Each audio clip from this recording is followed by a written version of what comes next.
Welcome to 4 Sides TV. BRS పార్టీని నేతలు వీడుతున్నారన్న వార్తల నేపథ్యంలో పార్టీ అధినేత కేసీఆర్ అప్రమత్తమయ్యారు.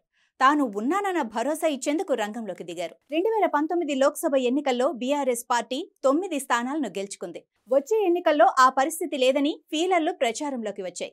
ఈ క్రమంలో పార్టీని సిట్టింగ్ ఎంపీలు వీడుతున్నారు.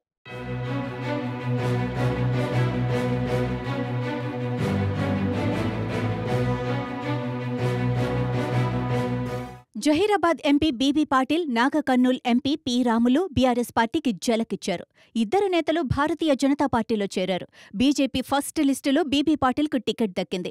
నాగకర్నూలులో రాములకు బదులు ఆయన కుమారుడు భరత్కు టికెట్ కేటాయించారు.